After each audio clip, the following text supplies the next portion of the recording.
सभागार में उपस्थित सभी सम्मानित महानुभाव, राजभवन के हमारे सभी सहयोगी, NIT Srinagar, NIFT, SKUAST Kashmir, Central University of Kashmir, University of Kashmir, BSF, CRPF और विभिन्न संगठनों से आए हुए सभी मित्रों, मैं आप सबको West Bengal statehood day की अनंत बधाई और शुभकामनाएं देता हूं।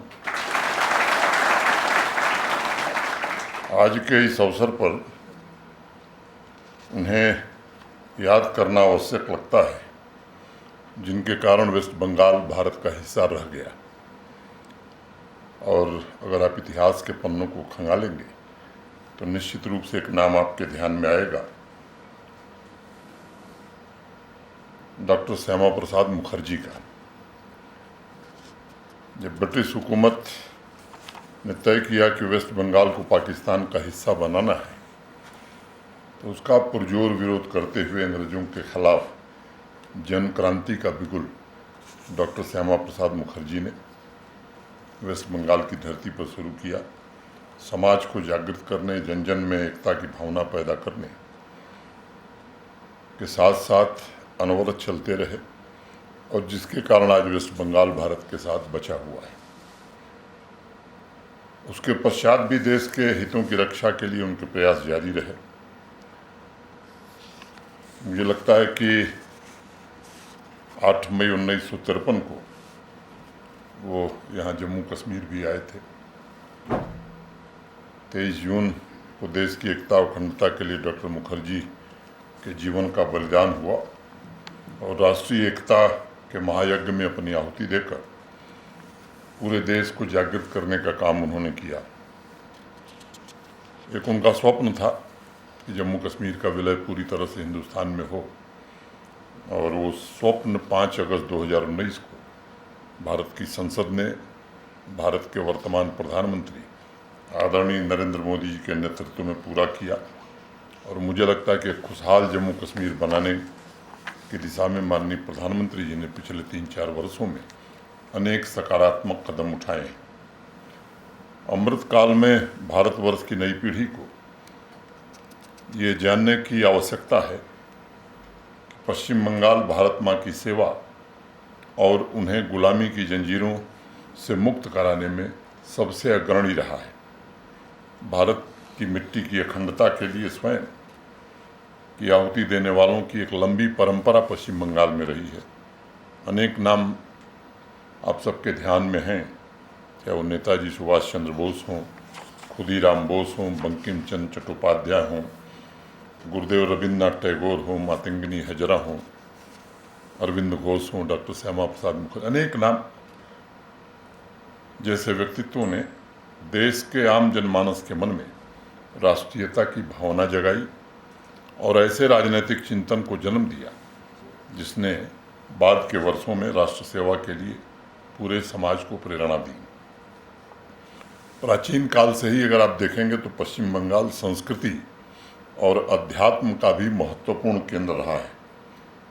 भक्ति काल के दौरान चैतन्य महाप्रभु, तत्पश्चात रामकृष्ण परमहंस, स्वामी विवेकानंद और बाद के वर्षों में स्वामी प्रभुपाद और अरविंद घोष ने समाज की चेतना को जागृत किया।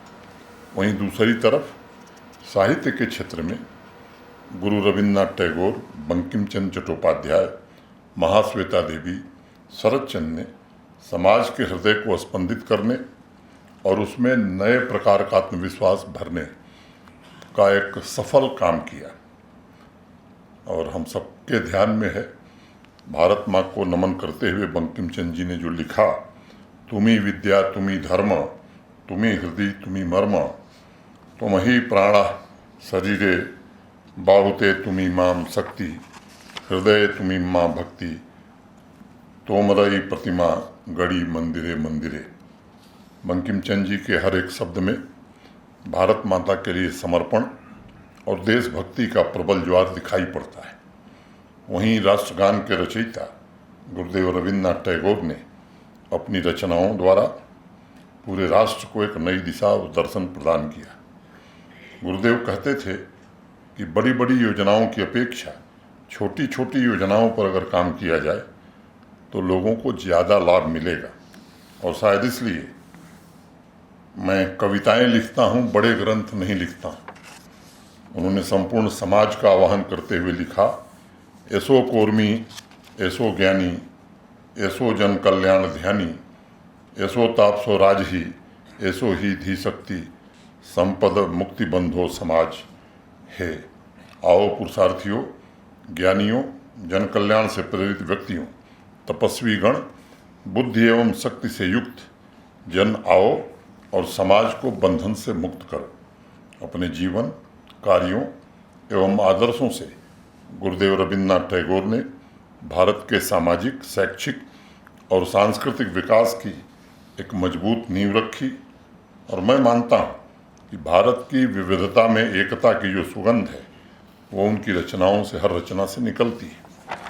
शेरो शायरी, गज़ल की विधा में भी अनेक हस्तियों, फनकारों ने पश्चिम बंगाल से अपनी जगह बनाई और उनमें से एक अलीम है जिनकी 2 लाइनें मैं उद्धृत करूँगा। नाव खुद ही भंवर से निकलेगी, ना खुदा हो तो हौसला रखो, हाल चेहरे का वो बता देगा, सामने अपने आईना रखो। साथियों, पश्चिम बंगाल भारत की सांस्कृतिक परंपराओं का केंद्र भी है और उसकी विविधता में राष्ट्र के सामर्थ्य और एकता की झलक भी दिखाई पड़ती है। बाउल, गोम्भीरा, बावरिया, पदावली, कीर्तन, गजन, गीत जैसी कला विधाओं तथा दुर्गा पूजा, काली पूजा, पोइलो बैसाख जैसे उत्सवों के द्वारा पश्चिम बंगाल ने हमारे देश की प्राचीन परंपरा को अभी भी जीवित रखा है, समाज की जीवंतता को भी अक्षुण्ण बना के रखा है। आज भी पारंपरिक वास्तुकला, शिल्प, नृत्य, संगीत, अभिनय, खान पान की संस्कृति, अतिथि देवो भव की परंपरा को सहेजते हुए पश्चिम बंगाल देश की तमाम भाषाओं और संस्कृतियों के बीच एक सेतु का काम कर रहा है। मित्रों, अर्थव्यवस्था से लेकर समाज सुधार, स्वतंत्रता आंदोलन, साहित्य, संगीत, आर्ट, ड्रामा तथा सिनेमा में वेस्ट बंगाल का योगदान इतना व्यापक और विस्तृत है कि शायद उस पर बातचीत करने के लिए 2-4 दिन भी कम पड़ सकते हैं।